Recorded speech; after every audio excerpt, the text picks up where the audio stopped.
You are watching Grace Television.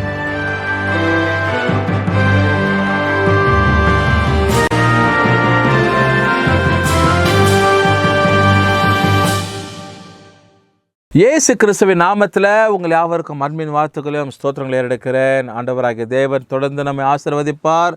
கர்த்தருடைய கரம் நம்மை பாதுகாத்து ரட்சித்து நடத்துகிறதா இருக்கிறது. என கருமையான தேவ ஜனமே, ஆண்டுடைய வசனத்தில் வாசிக்கிறோம், கர்த்தர் நல்லவர், அவர் கிருபை என்றும் உள்ளது, அவருடைய இரக்கங்கள் தலைமுறைக்குள்ளது என்பதாய் சங்கீதம் 105 வாசிக்கிறோம். ஆண்டவர் தொடர்ந்து நம்மை ஆசீர்வதிப்பார். தலைமுறைக்கு கர்த்தர் துணையாக இருந்து பாதுகாக்கிற தேவன். இந்த நல்லதொரு காலையில் ஆண்டவர் தொடர்ந்து நம்மை ஆசீர்வதிக்கிற அந்த நாள் முழுவதுமாக உங்களுக்கு ஆசீர்வாதமாக இருக்கும், சமாதானமாக இருக்கும். நீ கையிட்டு செய்கிற கையின் காரியங்கள் எல்லாவற்றையும் கர்த்தர் ஆசீர்வாதமாய் நடத்துவார். தேவகரம் நம்ம பாதுகாப்பார், ஏந்துவார், தப்புவிப்பார். அதனால் ஆண்டவர் இந்த வேதத்தில் நமக்கு நிறைய வாக்குத்தத்த வார்த்தைங்க, நிறைய ஆசீர்வாதமான வார்த்தைங்க, நிறைய நம்ம ஊக்குவிக்கிற, உற்சாகப்படுத்துகிற, பலப்படுத்துகிற, உயிர்ப்பிக்கிற இப்படி போல் வார்த்தைங்களை தேவன் நிறைய நமக்காக வச்சிருக்கிறார். அதனால் ஏசாயாவை தீர்க்கதரிசன புத்தகத்தை பார்க்கும்போது அதுலேருந்து நீங்கள் அநேக உயிர்ப்பிக்கிற வார்த்தைங்க, உங்களை உற்சாகப்படுத்துகிற, பலப்படுத்துகிற, தூக்கி விடுகிற, சீர்தூக்குகிற, உங்களை அமர்த்துகிற நல்ல வார்த்தைங்களை ஆண்டவர் ஏசாயா தீர்க்கதரிசி மூலிமா நமக்கு எழுதி வச்சிருக்கிறது நம்ம வேதத்தில் பார்க்குறோம். தேவ பிள்ளைகளே, நல்லா நீங்கள் யோசித்து பார்ப்பீர்கள்னால், இன்றைக்கு 46வது புத்தகம், ஏசாயாவின் தீர்க்கதரிசன புத்தகம் 46ல் ஒரு குறிப்பிட்ட வசனத்தை கர்த்தர் நமக்காக வச்சிருக்கிறாரு. பாருங்க, அவர் என்ன வாக்குத்தத்தம் பண்ணுறாருன்னா, நம்ம நர வயது வரைக்கும், முதிர் வயது, கடைசி மரிக்கிற தருவாயி, முதிர் வயதுனா 60, 65, 70, 80 இப்படி போல் இருக்கிற வயசு வரலையும் ஆண்டவர் நம்ம என்ன பண்ணுறாராம், பாதுகாக்கிறேன்னு சொல்லி ஆண்டவர் வாக்கு கொடுக்குறார். இந்த காலை நேரத்தில் ஆண்டவர் பாருங்கள், நல்ல ஒரு வாக்குத்தத்தத்தை கொடுத்து நமக்கு நிறைவேற்றுகிற தேவனாக இருக்கிறார். எனக்கு ஒரு அருமையான சகோதரர் தெரியும். அவர் அதாவது இந்த இராணுவத்தில் பணிபுரிந்து ஓய்வு பெற்றிருக்கிறவர்.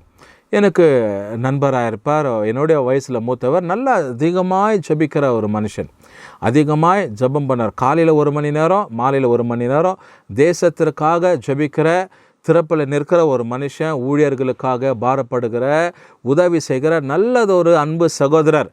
அதனால் இவர் ஒரு காரியத்தை சொன்னார். அதனால் இந்த இராணுவத்தில் இருக்கும்போது நமக்கு நல்ல ஒழுக்கத்தை கற்றுக் கொடுக்குவாங்க ஐயா.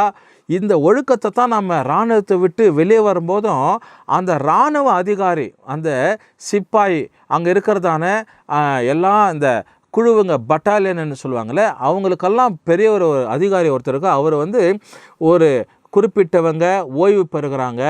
அந்த பட்டாலியன்லேருந்து ஒரு நாளில் ஒரு 30 பேரோ 50 பேரோ ஓய்வு பெறுகிறாங்க.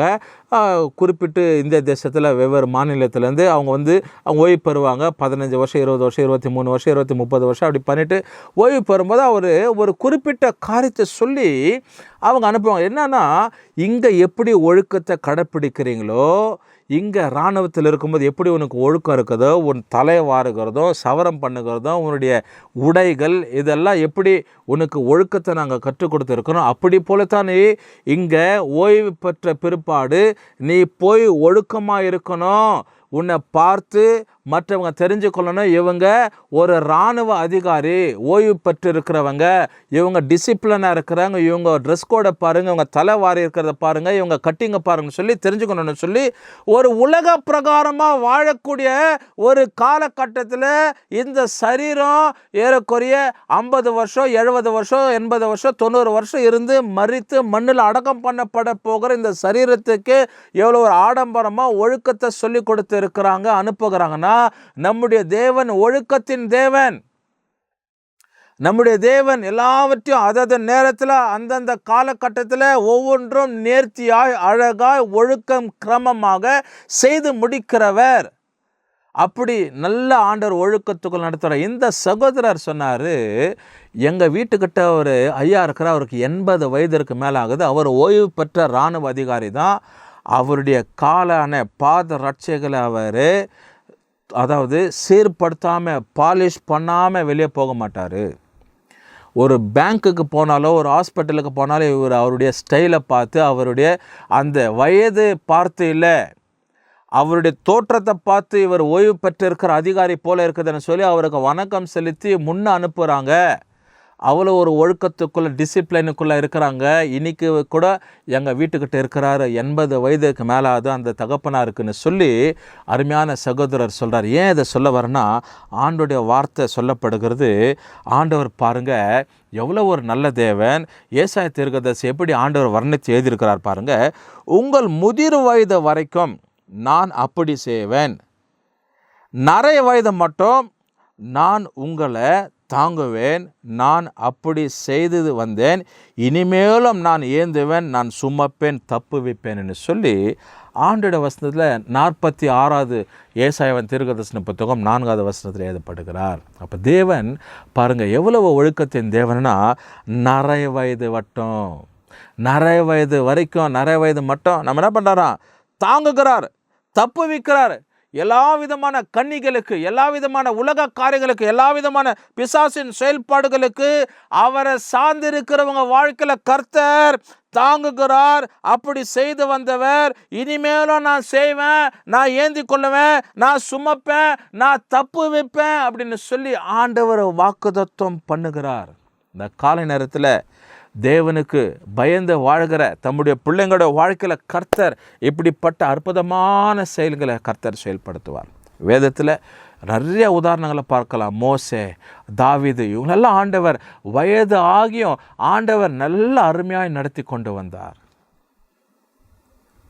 ஆண்டவருடைய செயல்பாடு இதுதான். நிறைய வயது வரைக்கும் கர்த்தர் பாதுகாப்பு, பூரண ஆயுசுகளை கர்த்தர் கொடுக்கிறவர், பூரண நன்மைகளை கர்த்தர் கொடுப்பாரு.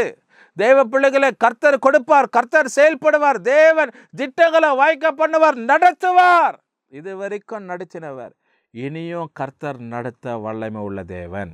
அதனால் எதை குறித்து சோர்ந்து போகாது, எதை குறித்து நீ கவலைப்படாத, எதை குறித்து மறந்து போகாதீங்க.